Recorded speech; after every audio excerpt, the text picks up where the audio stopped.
Thank you very much. Well, thank you all for being here. Really appreciate it, mostly because we need this badly. This is important to our country. In our last presentation, you found out what CUI is, and now we're going to talk to you about what the expectations of the Department of Defense is for our supply chain, our defense industrial base, to protect CUI. You may not know it, but you probably have CUI on your computers. You probably have CUI in your data center, in your cloud, wherever it is, and it really needs to protect us. So I'm going to go through a couple of slides here just as an introductory. My name is Dan Turricini, as he mentioned.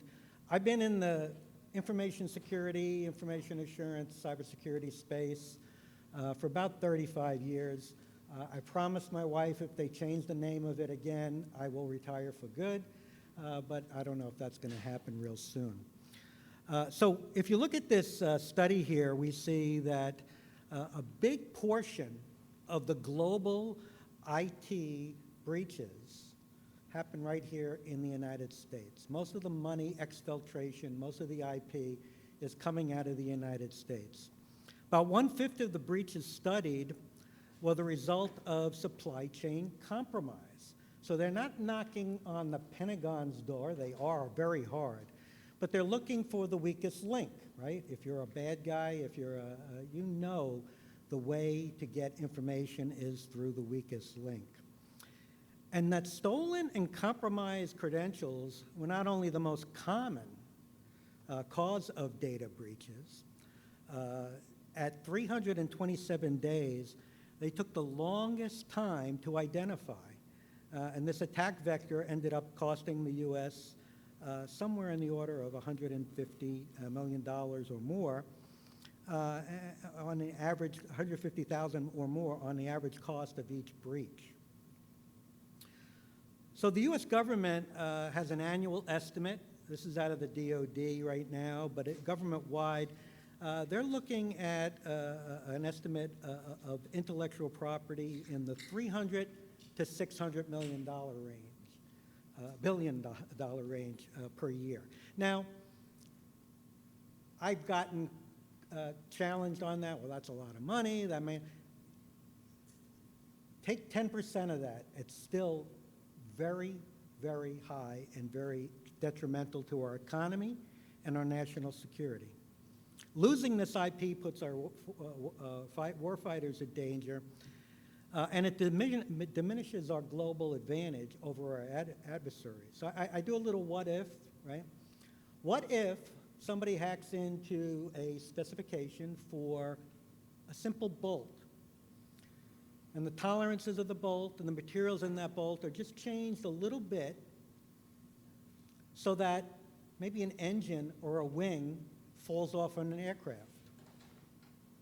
It's not far-fetched. What if somebody is able to hack into our global positioning or some other navigational aids and cause a ship to ground in a canal or an access to a port, God forbid, outside of Norfolk and clog our Navy or San Diego? What if those navigational aids are for aircraft and cause a landing to be, look at the ground 100 meters or more closer than it actually is? So there can be bad things happening, and these things are not far-fetched. There are things going on throughout the world that are causing us grief. I go back to the credential thing. I think this was 1991 when I actually started playing in this space. The New Yorker put out this cartoon. I added the TikTok and the Chinese flag, but it says, "Nobody knows I'm a dog behind this computer." The reality is today, because we don't pay attention to our credentialing capability, we've been recreating symmetric technology forever, and we have multiple forms of layered of symmetric technology, and we've abandoned things that can provide stronger authentication. But the reality is we're losing credentials all the time. That results in compromise, and that results in any much of a number of attacks, including phishing, ransomware, and whatever else. And then don't forget the sneaker net problem. I don't know how prevalent it is today, probably not in this conference, but there were conferences where you would go to and you'd pick up a free USB token, you'd stick it in your machine, and it had malware on it. Or you're sticking it in a USB device, a printer or something like that, and also some malware. So you got to be careful of what you're doing. You got to make sure your computer is ready to check out what you're touching when you're touching it. So why is this important to us as supply chain or DIB participants? It's important to every organization, first of all, because it's a loss of opportunity. In the next year or so, contracts are going to require you to be compliant with 800-171. They're already requiring you to be compliant. CMMC brings a third-party assessment into that calculus. So it's not just I look at my controls for the couple of hours over a conference room and I say, okay, I'm 110, right? Most of you don't know what your controls are. Most of you don't know if they're being implemented properly every day. A lot of you count on the IT person, right? Oh, IT's got that under control. But the insider threat is well known and always will be one of our biggest problems, except for everybody I talk to. Every company I go into, I talk about the insider threat. Not my people. My people are great. And they probably are great, but they make mistakes. Humans make a lot of mistakes. So you have to be able to keep this going in a positive manner. So we talked about the loss of brand, possibly the loss of life, combination of those. And it's not always money, right? It will equate to $1 and cents. So CMMC initially is going to be a discriminator for the DoD, but compliance with 800-171 and all of its upcoming revisions is going to be a discriminator across the federal government. And I've talked to a lot of people at DHS, and they're doing something very similar. I've talked to the Securities Exchange Commissions. They're looking at doing something very similar too, because they're concerned about the exfiltration not only of CUI from a Department of Defense point of view, but PII across our whole economy. So the notion that we can't do something about this is wrong, but we have to do something, right? We have to institutionalize things. We have to do continuous improvement. It's not just we set something in motion and we walk away, because probably a month after you've done something, maybe a day after you've done something in your infrastructure, it's obsolete, it's changed, it's something you have to keep on top of.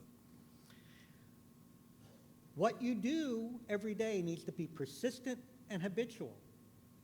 Not just the IT people, from the CEO all the way down to everybody in the company, including the person at the front desk who, when they get a package that's marked only for Dan Turricini, they know to walk that over to Dan Turricini and not open something that can be possibly CUI.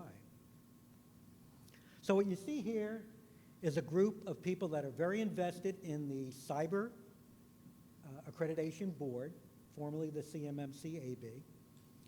And we've been taking some of our experience and our time to learn more about what we need to do to get companies ready for and through the CMMC journey. We're doing this with cooperation. We all compete with each other at some level, but we also need to work together. I think one of the biggest problems we've had in our cybersecurity information assurance journey is that we don't do anything the same way across industry, across folks in the government, even within the DoD. We do different things all over the place. We have no consistency. It's not habitual, it's not persistent, it's not always correct. So that's my friend there. One time my son said I look like Einstein, but I didn't have the brains. Anyhow, here's our panel. We have certified third-party assessment organizations. We have registered practitioners. We have licensed publisher partners. We have licensed training partners. So we have a good cross-section of what is available through the AB. And maybe at the end of this, I'll show you the AB website so that you can know where to look for this. But the point is, we're here to help you. We're here to try to engage with you and help you understand where you need to go. So I'm going to start with Toby. I'll let everybody introduce themselves. Hello, everybody. Toby Musser here from M&S Group. I'm the CEO. My background is as an engineer. And I think, Dan, if there's slides, the slides disappeared. Imagine, if you would, a beautiful slide full of salient data, useful to the progress of your career and the efforts in defending the country. I don't know what that is. So M&S Group, I'll sort of narrate. So we have 73 CCPs, 12 CCAs, and 100% of our staff is trained as RPs. These are designations and training in order to do assessments. 20% of the existing C3PAOs use our system, which is based on Google FedRAMP High with all the STIGs applied. So of the assessing organizations out there, we've deployed a lot of them. We spend a lot of time with DIBCAC, and our system is very secure. But as we talk about cooperation, the reason we have our training program is we are a bench for the other C3PAOs. We're helping the people that we compete with because the nation needs it, and there's certainly enough work. So we try to train and prepare people to defend the country as well. Our Google system, I want to just mention again, there are options other than Microsoft, and you don't always hear about that, but again, we've passed multiple times through DIBCAC using Google's FedRAMP High enclave. If I could touch on a couple points here before I go through this slide, I want to add weight to some things Dan said. One, CMMC does not add any new cybersecurity requirements or activities that you have to do other than you're just getting assessed, you're getting audited, right? There's a common misunderstanding that the CMMC rule is adding requirements for you to do. It is just an assessment or audit practice. All of the things that it is looking at exist in other rules, and either you or contractors have been signing off on them for years.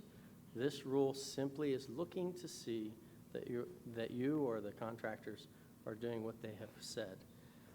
This is particularly urgent. We had comms compromised in Guam in May. It's making headlines today with Volt Typhoon and China having the ability to shut down all our comms at will in Guam. And the government's working very hard to find out where else Volt Typhoon is deployed. I think that's in the newspapers this morning. So if I could suggest, if you haven't read on CMMC, there's this booklet. It's not very thick. It's the CMMC Assessment Guide. It's the Bible that I have to live by, that others here live by, when we're doing an assessment. It tells us what questions to ask, what artifacts or evidence to look for. If you read 9 pages of this a day, 300 seconds of your life a day, 5 minutes, really 320 seconds, you'd get through it in a month, and you would have the language tools and a basic understanding of the things by which your organization or organizations you work with are going to have to comply. If you think of 320 seconds, it's because there's 320 things that you have to keep track of and be able to talk about when you get an assessment. So spend that 5 minutes and 20 seconds a day for a month, and you'll be familiar with what's in here. This is this is tedious, but it's not too difficult. It's written in normal English, and I think everybody should ask their teams to read through it. You can do it in a month, 9.8 pages a day. All right, so on this slide here, just a couple bullet points because I'll talk too long. We do lots of stuff. You can read the list. Joint surveillance is very active. People are signing up to have assessments with joint surveillance. That's DIBCAC and a C3PO coming in.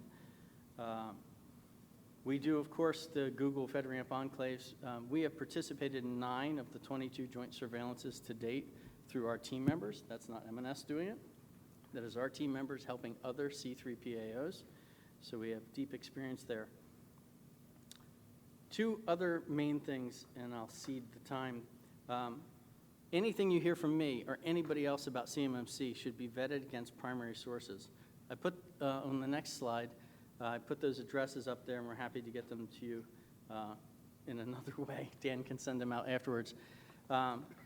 These are the primary sources. If you hear somebody say something that does not agree with these sources, then they are wrong. And so it is important, especially with a lot of questionable information out on the internet and the iterations of the rule, that you look for the primary sources and you validate statements that people make. Again, the government has done a really good job of making this readable in English, and we think you should always check the primary sources.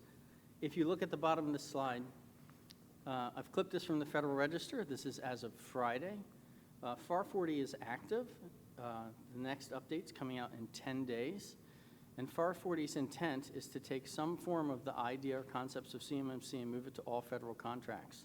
So this is not just a DoD thing. This is going to go to all federal contracts in some form. And I suggest that you watch the Federal Register. You can set a Google reminder to search it and ping you every time they update it. But FAR 40 is active, and so this is happening pretty quickly. You will see the rule drop in this is my opinion. I'm going out there, I'm saying you're going to see it this September. You will see that out there for the beginning of the comment period. I'll stop talking now because I'll go too long. Thank you very much. And keep in mind what he was saying. When you sign a contract today, you're still signing up at 800-170. It's just a matter of whether you use third-party assessment.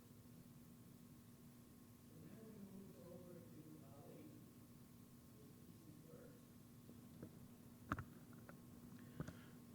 Good afternoon, everyone. Very excited to be here with you today and this panel. We had several discussions in preparation for the discussion today, hoping that we want to make it as interactive as possible, answer as many questions as possible. So in the bottom, my bottom left, you'll see there are 2 logos, LPP and LTP. Those are the official logos related to the CMMC standard. LPP designates EC First, my organization, our certification training material for CMMC.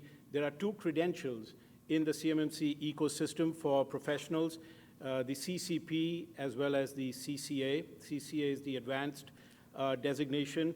So we've been approved by the Defense Department in terms of our content and materials. And LTP, we deliver classes related to the certification training program across the country as well as virtually. What Dan and Toby have mentioned, if you look at the graphic on the top right, any journey with respect to achieving CMMC assessment towards successfully being certified involves navigating these 7 key phases. And you cannot be an illiterate organization. Businesses, the DIB, Defense Industrial Base, cannot be illiterate to the CMMC standard and expect to be successful in the objectives of CMMC, which is securing the supply chain. If you haven't read a book, I flew in from California, and there's a book that I've been reading. It's by Nicole Perlroth. Look it up. This is How They Tell Me the World Will End, which is about the history of cyber attacks. And the world is flat, Thomas Friedman getting flatter. We, in America, over the past few years, have created the world's largest attack surface, 127 IoT devices connected every second, right? And so the security, as Dan mentioned, is only as strong as your weakest link, and our weak links are global. And that's the objective of the CMMC standard. So if you look at the graphic on the top, on the right in the previous slide, those are the 7 key phases that every single organization, small, medium, larger businesses will have to go through. Go ahead, Dan. This is the CMMC ecosystem, no shortage of logos here. And so organizations specialize in different areas. The focus of, as I mentioned, my organization is on the CMMC certification credentials. Go ahead, Dan. And then these are the CCP, the Certified CMMC Professional, and Certified CMMC Assessor. These are designations that are out there. Companies are training. Individuals are acquiring these designations and these credentials. And I think these are the designations of the future. 5 to 10 years from now, I think many federal government agencies, if not most, will be leading towards the CMMC standard, if not adopting it, in terms of building a more resilient supply chain. Thank you, Dan. Control your excitement. And as a provisional instructor, I have instructed all these classes. It's good work, and it's very good. And I recommend everybody at least take the certified professional course and exam. I would suggest that everybody have a certified assessor on your staff. Okay, now we're going to go to CAICO and recommend.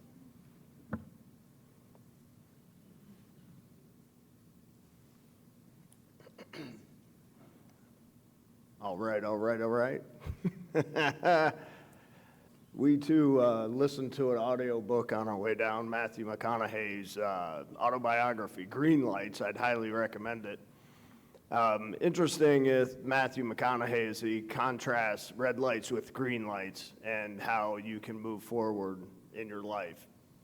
It actually has a representation here today because what we're seeing are a lot of people seeing CMMC and CMMC compliance as a big red light. But it's actually a great opportunity for you to reduce risk to the CUI in your environment, to help protect vital information for the United States and keep it out of the hands of our adversaries. So we want you to move from red light to green light, and actually we're uniquely suited to be able to do that because as an RPO, you may or may not know, there are 2 sides to the ecosystem that is part of CMMC. CAICO has wholly bought into being part of the implementation side. There's the assessment side. The assessment side can do help with the implementation, but we are 100% committed to implementation. And that's an important thing. As you can see, we've even invested in training ourselves to become RPA Advanced or RP Advanced. Everybody on my team is an RP or an RPA, and we are all certified information systems auditors. So our foundation is information systems audit. But CAICO is also a fully integrated IT services firm, and that's where this implementation concept comes in. We're able to do assessments and then identify your gaps, your plans of action, and we can help you execute those changes either through some of our partners, including Toby's company, but also our own professional services that may help you address the gaps that you have. We bring some unique experience. You'll see some fun stuff up there. We're framework-based. I said we're information systems auditors, and we've helped customers with various frameworks. So we have a whole history on our team of working with various things. One of the sexiest things is the IT compliance for BARDA. I can't talk about too much about that, but it's been fun helping a life science company in the RTP Raleigh area continue their BARDA contract. And that actually parlayed with our HIPAA experience into wanting to be in CMMC implementation. So I mentioned that we're a fully integrated team, and we have a theme that I want to harp on here, and that is you're already required to be compliant with 171. You've heard it 3 times now. If you'll go to the next slide. But what we're seeing when we get in with our customers or even just trying to discuss how they're going to turn that red light green and be compliant is that what has been done in history is, I would say, optimistic assessment of the environment. So we like to convey that it is actually a road. It's a road that unfortunately never ends, and it shouldn't, because we are talking about cybersecurity, and that's ever changing. So we will go in, help you scope your environment, identify where the CUI is, very diligent process to do that, and then we'll go and do the assessment and help you along this road so that you can start to mitigate gaps and actually assess yourself. I have a statistic, and we have, I won't use the pure numbers, but the percentage, 100% of the customers that we go in on pre-assessment have a reduction in their SPURS score after we're done. So this is a process where I would recommend a focused team like CAICO on the implementation, the registered practitioner side, to go in and identify your gaps and then come up with solutions that are going to help you meet them so that you can have a green light when it becomes a contract requirement. Yeah, and you don't want to go into your assessment not knowing where you are in your assessment roadmap. Again, I've seen a couple of hundred companies with SPAR scores in the 110, and the average, according to the DIBCAP, the people that from DoD that are responsible for this, the average is the look after the self-assessment is right around 55 to 60% accurate. That's not very good, so we're not doing a good job. And again, don't forget, this isn't just about protecting the DoD CUI. It is, but you also got to protect your own company. You got to protect your own intellectual property. And this is not going to get any easier once IA and quantum come alive and are really being used by our adversaries. So now we're going to go to Kratos.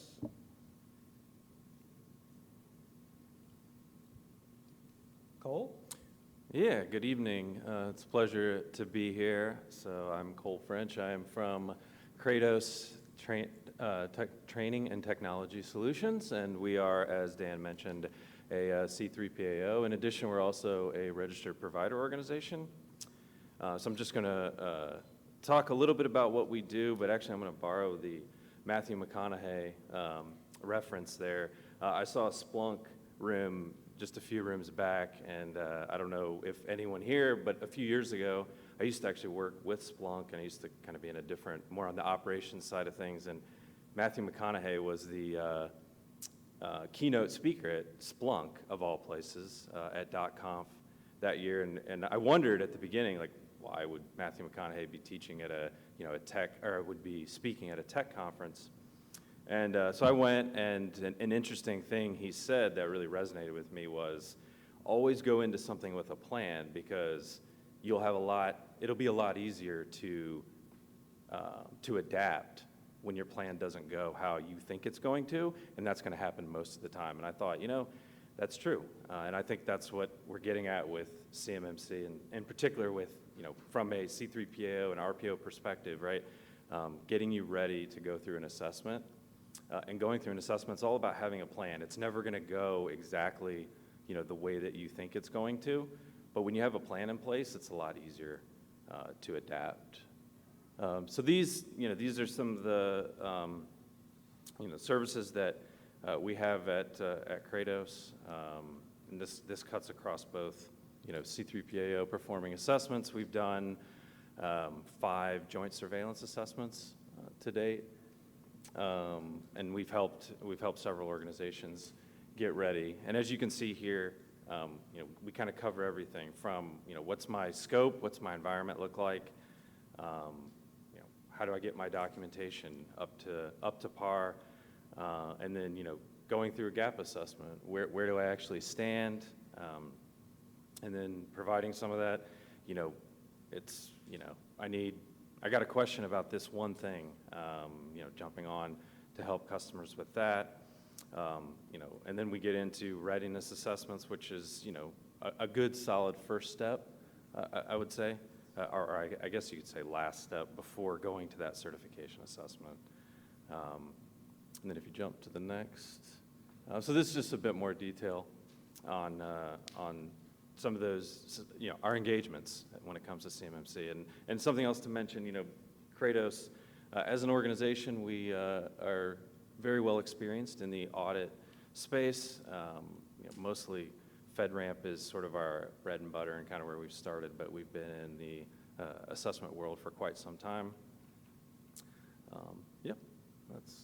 That's a little about Kratos. Thank you. And keep in mind, these are all seasoned people with seasoned employees that have been doing these kinds of things for many years. I had my first FISMA assessment. I was a trusted third party for the federal government. I think it was in the 04 timeframe,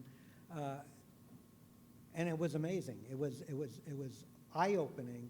But going through that, you learn so much about your organization, not just the IT piece, but who's doing what, who's really in charge, who's supposed to be there when something happens. So our last speaker, until we go to Q&A, is Jonathan Jowers from Leidos. He represents a very important piece of the ecosystem.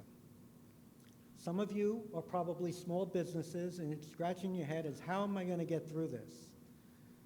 So Leidos is a large prime. And they're going to be asking you to join them in a proposal or something, and you're going to have to be CMMC ready.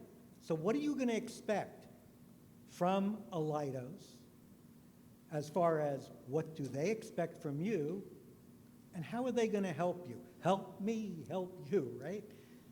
Because they are responsible for you as subcontractors. When they sign the contract, they have to make sure you're in line with the 800-171 requirements.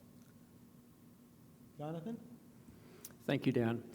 I didn't know I had anything in common with Matthew McConaughey, but I spoke with Spunk twice, so wait till I get home and tell my wife that I have something in common with him. I also listened to a podcast today, too, on my drive here. I listened to the history thing about the Duke and Duchess of Windsor, but it has nothing to do with that. Anyway, so Leidos is a very large prime. We're also a sub to many contracts, too, with the DoD. About 65% of our $15 billion in revenues that, and we have over 3,000 suppliers that we work with to provide those services to our government and support our country's mission. Next slide.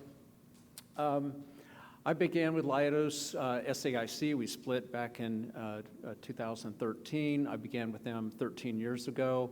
I went with SAIC. I, at that time, was their CISO. August 2015 is when NIST SP 171 was released. And at that time, the DFAR 7012 was mandated, and now we've gone through this journey. And now, as other people on the panel have said, we're to the point now where self-attestation is not enough. We have to get to a certification, a third-party assessment to make sure that we are doing what we say we're doing, and that includes our supply chain. We're involved in this with everybody. We have DIB partners. I meet with them twice a week. We talk about supply chain. We talk about the same things that we do. Leidos has been through 2 assessments. One, back in 2019, we had the DCMA DIBCAC High Confidence Assessment. That was in 2019. And then we just went through a joint surveillance with DCMA and a certified C3PAO. And that's where we're at on that. So let's go to the next slide. So what I want to share with you today, here are some links and things that are provided where Leidos, in support with our DIB members, have provided external capabilities for small companies to learn about how to do assessments. I also highly recommend any of the CMMC RPOs, the training that Ali talked about, key. I sent all my people to be CCPs. And they're highly skilled and experienced at it anyway, but it was a great learning thing, so I think that helps a lot for small companies to be prepared. So training is the utmost. hiring professionals that do it and have gone through these certifications are highly important too. Also, reach out to your primes, like Leidos. If you're a sub to us, we have abilities and capabilities to help share with you to be successful, because we want to do business with you, and we want to do the business of securing our information for our country. That's everything I have. Thanks, Dan.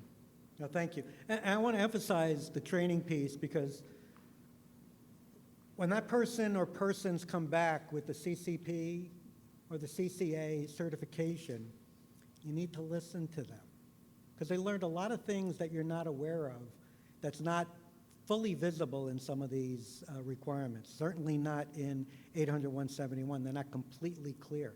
And the one thing is that this is something that touches everybody in the organization.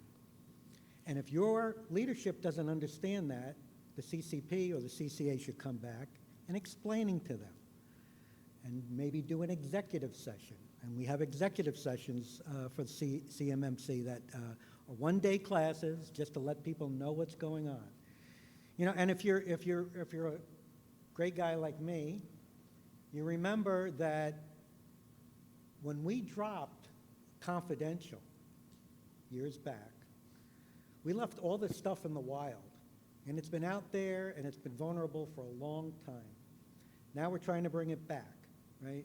We had a program called Sensitive But Unclassified Information starting in the mid-late 90s, and we were going to fix that, although there were no rules around it. Now, with CUI, we have the registry, kind of like the security guide, to tell you what is and what can be CUI, or sensitive technical data.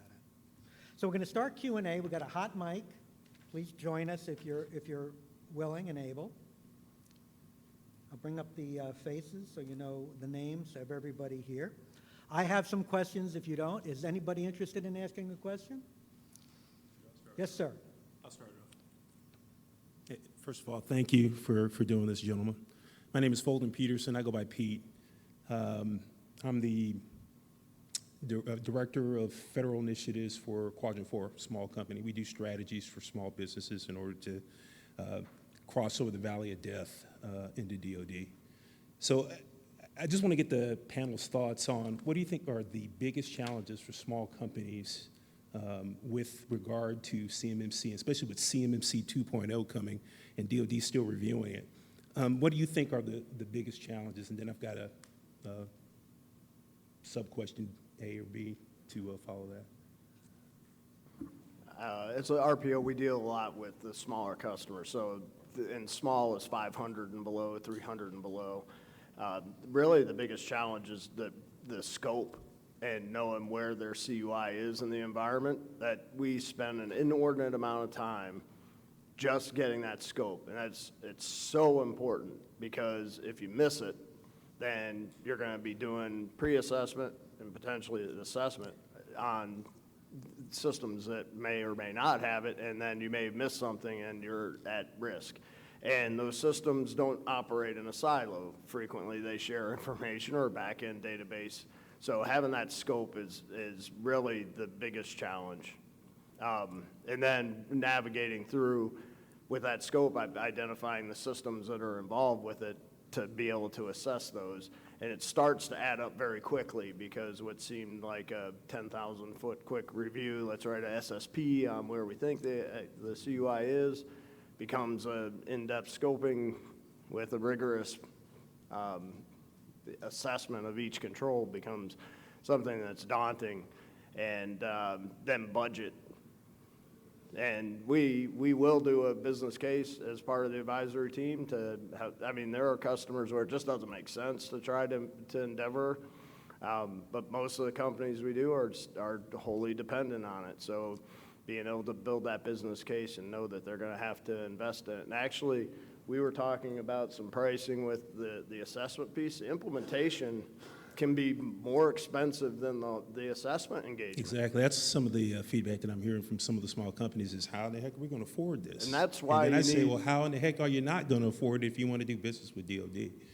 So, and that's a great, I apologize, Pete, for stealing your thunder or maybe imposing it on you, but No. the RPO, what's great about the RPO is that we're an integrator, really, of CMMC. We implement, but we're able to find novel ways, not novel that are going to get you around the controls, but ways that will work within your business model to address those controls, because we have the IT background and we're focused on working with you to address your gaps. And the whole company gets it, and we can work with them. That's good, because that's something that I definitely want to build into the strategy as we're working with small companies and stuff. This is something that right now is kind of, it's not futures, but I've called it futures just because, DOD is still working the bugs out of it. Well, But this is coming. The thing, Pete, was that roadmap diagram, if you saw it, the implementation, if you were to just come in, even if you had been some modicum of, doing your SPURS score or have worked through even just a cursory review of your controls, it's still 6 to 12 months to get the implementation done. So it's expensive, it takes a ton of time. So people going into this need to start yesterday. Okay. If I could add to that, Please. a critical part is making sure that in your responses, when you're doing a proposal and you're interacting with contract officers, that you understand allowable costs and you understand the cost of implementation and maintenance, so that you properly prepare a proposal to allow you to implement and maintain the systems the government has required you to do. And you want to make sure you're drawing attention to the fact that you are complying in your proposals. That will be a differentiator from those people who do not. Shortly, there'll be a rule, right, an assessment, but making sure that, especially since you said you're helping people get into it, please make sure they're thinking about the costs and building it into their proposals so that they can be reasonably profitable. I will share, in the market, we're seeing about 200 hours in effort to deliver an assessment right now. Say that again? 200 hours of effort. 200 hours. I thought you said 2,000. I'm sorry. So we've seen prices in the market on the low end of $28,000, the high end of upwards of $100,000, but it seems like many C3POs are coming in the $45,000 to $55,000 range for an assessment, amortized over 3 years. If you get it financed or get a lease, you're looking at $1,500 a month for a small business. So that's not chump change, but it's not writing a check for $50,000 up front. They get to amortize that over 3 years. And that should be built into their costs so that they understand what the delivery is to the client. It's a real critical part. Start at the beginning, at the foundation. And just that dollar amount, that's the assessment. So you have a whole road before you get It's to just that that sticker assessment. shock, $45,000. Well, That's the think pay of about some- having to implement, identity management solution, or to change your firewalls, or come in and do a whole network redesign, or do a cloud migration. Those things all cost money too, to address them. So you've got a whole bunch of other things that are IT op. You've got compliance, policy procedure creation, changing of the organization that all cost money too leading up to it. I say that with caution because it starts to scare management when I talk like that. And then they have the assessment. You can't, it's not something that you can't do or it's impossible. You just have to work with somebody that's got experience in helping you get along that road so you can do it in a cost-effective way. But it's absolutely going to be a permanent part of the budget in the future. That's good, because this is segue into my next or subset question is. Trying to help you out, Pete. I appreciate that, and hopefully I'm not stealing the thunder of everyone else that wants to ask a question, but I'm just curious about this. I've been reading a little bit about it for a while now, and some of my business partners are like, hey, when we're going to jump on this thing, I think, and I keep telling them, like, we probably need to start working it in now, because, like, to your point, if we don't do it now, when it does encroach on us, it's going to be too late. Right. It's sort of like trying to catch that wave, after it's already underneath you. You got to start paddling before you get to it. So your approach to that has to be the same as your approach to what we talked about earlier with the 320 seconds. Mm-hmm. You need to do this a little bit at a time. And you get a little bit of help here, a little bit of help there, and you're going to get there eventually. Nobody expects everybody to be 100% next month. Right. But the other thing you got to consider, and that's why you want to hire people that have been there, is one of the benefits of hiring somebody to help you with the scoping is what you can bring out of scope. People don't know where, why are we putting sensitive information in a CRM? And I've seen that. Why are we putting sensitive information in an accounting system, right? You just got to be careful of what you're doing. Set your policies and kind of re-educate people on what they're doing. So you're not assessing everything, every system, and every capability. Gotcha. So the next subset question is, Big Brother, kind of, right? Leidos, small company, trying to get into the business, don't know anything about CMMC, but have a great solution or product or, whatever it is, right? What steps or what guidance or wisdom could you pass on to me that I could offer to others, right, to kind of help them swallow that pill? Because they're going to have to do this anyway, but you might as well come up with a plan like all of you agree. Have that plan, go into it, you're going to be much better off. Yep.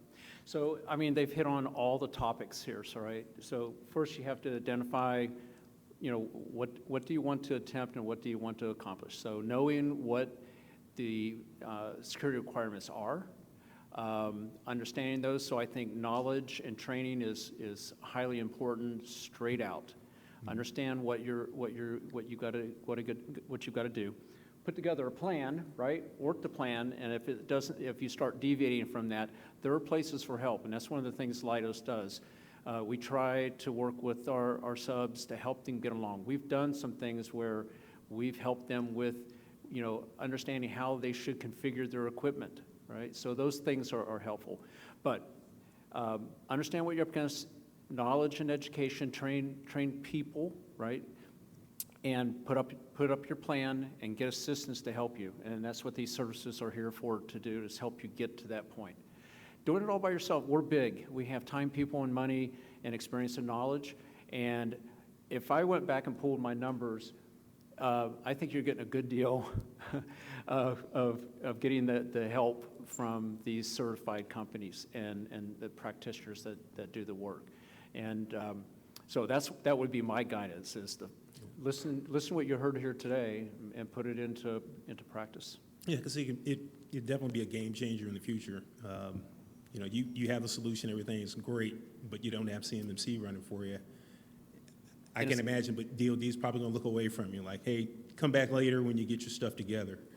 Yeah, and look at it really too. It is a competitive advantage.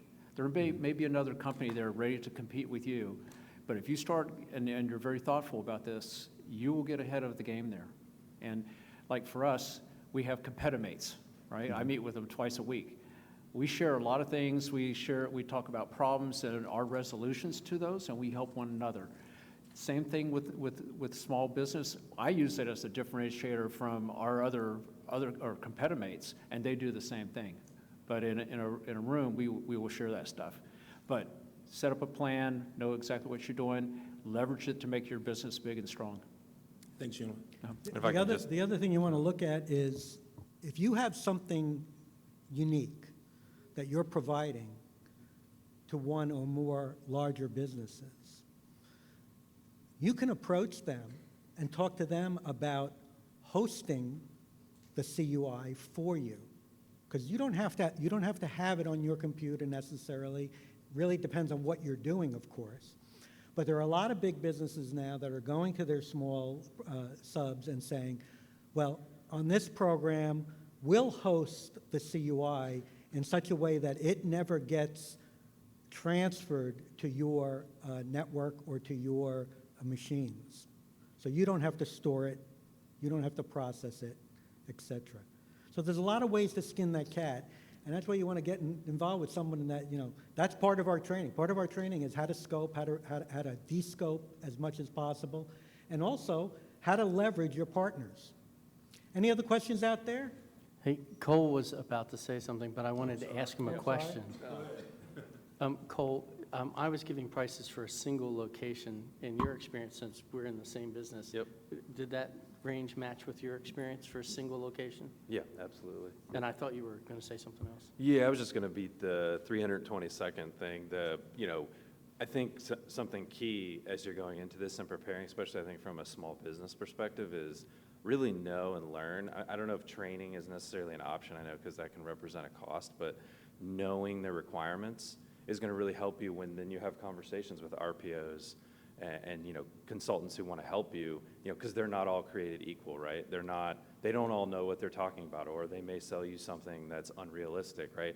But if you know and understand those requirements as best you can, then you'll be able to sort of sift through, you know, who is the RPO that can help me, and who maybe not. So I think that's an important component as well. Paul? Holden was lobbying for a seat on the panel. He knows me. So my question actually has got to do with your follow-up. So as a small business, you know, there's a lot of mid-tier companies that don't necessarily do everything that's prescribed, but I'm looking to sub with larger companies. How much of that should we offload to the larger companies? What is the CUI hosting and some of the other components? Because some of these costs, I mean, even basic cybersecurity for a small company sometimes is expensive, much less going for a certification that's not yet required. So what is your feedback on that? Well, you know, that's really dependent on what you're doing, right? So, Telecom company. Oh, okay. Who you want to talk? Is that, Telecom. So Leidos, you're in that space, right? So in telecom, you've got a lot of data going back and forth on the networks that support cloud and stuff. How would you approach a small company in that space? So what we've done is, that I can share, is we've actually provided network environments that are compliant. We're not big on having third parties using our sort of corporate environment, Yeah. right? Unless we know definitely. I have this mic. So unless we definitely know that everything is totally secure all the time. So it's not always our first option to do that, but we have done things where we have provided equipment and an environment for them to operate, because they may also support another competitor, and having a compliant environment is the key thing for that. A lot of our stuff is advisement. A lot of the misunderstandings are, here's the security requirement. What is full implementation of the intent of the security requirement? They may think they're meeting it and not. And that's where assessments and gap analysis and identification is important. And the knowledge to know that that's the correct implementation. But we do less of setting up a hosting environment for them. Now, we've done some cloud for others, but we also told them they could go to the cloud and have a FedRAMP moderate equivalent environment and contain DoD CUI. Because I was at AT&T, and I was in the process of working with companies implementing cybersecurity solutions, and they always had other excuses for doing it. We're not there yet, or it's too expensive, or maybe we can do it a different way. And now I'm on the outside looking in saying, I'm a small company, it's expensive, but we're not there yet. It's the same kinds of things, right? Yeah. It's a big total. Yeah, and the experience I've actually had is providing them equipment and an environment to work. And we have all kinds of agreements to make that happen and everything like that, but we absolutely needed them. So they may have been a single source supplier. They make something unique. It's, something for a weapon that's very particular and unique, and they didn't have an environment to host the specifications for it. So we've done that. Okay. Thank you. If I could just add, do not forget the physical world. The rule says that encrypted CUI is not CUI when properly encrypted with a FIPS 140-2 or higher validated certificate. That means you can store data on USB key properly encrypted. The rule says you can send it through the U.S. Postal Service, and that's acceptable. So for small businesses, it might be wiser. You know, this whole standard is operational, physical, and cyber. People keep forgetting the physical, right? You have to escort somebody on level 1.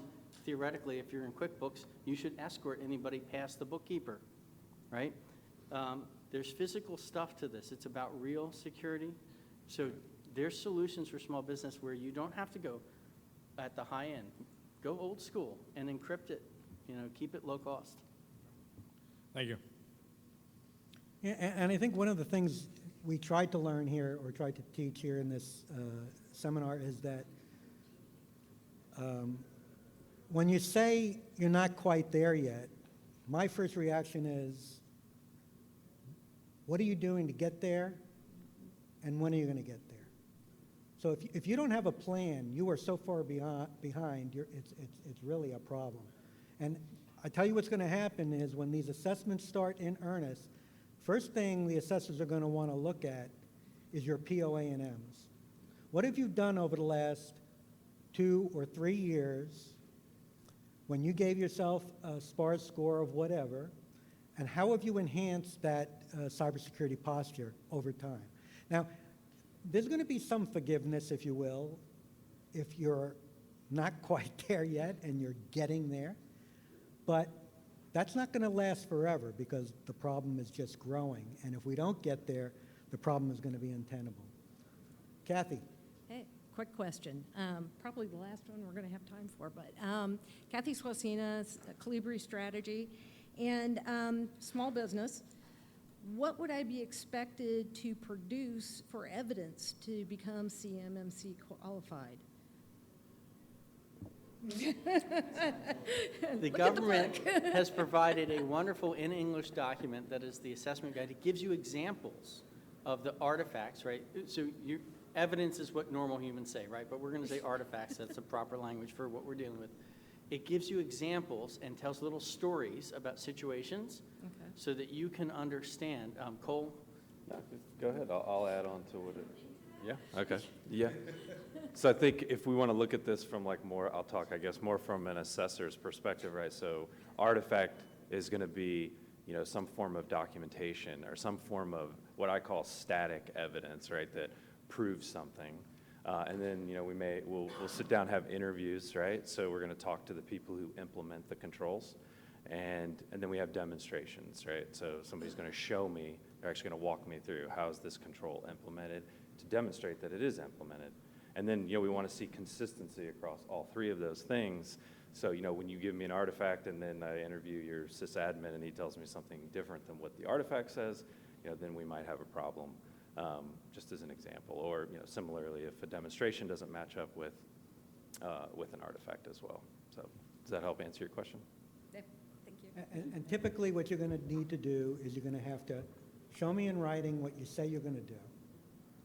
I'm going to interview your people so I can see if they are doing what your document says they're doing. And then I'm going to watch a demonstration. Sit behind the computer and show me what you're doing. And as what the expected results are is what comes out. What you don't want to get to is a place where the smartest guy in the room or the smartest girl in the room can get this done. That person gets hit by a bus, you're out of luck because you don't have anything in writing, you don't have any expected results, and you have nothing to have the guy or gal that's standing up and working right behind them ready to go. Well, So I think we basically ran out of time. Dan, I know my panel will stay here and answer any questions, as I will. And I hope you enjoy the rest of the conference. This is a really good conference. But go ahead, get started on your journey. It's important to get this going because you're not going to get there if you don't take that first step. Thank you. Thank you. Let's give Dan a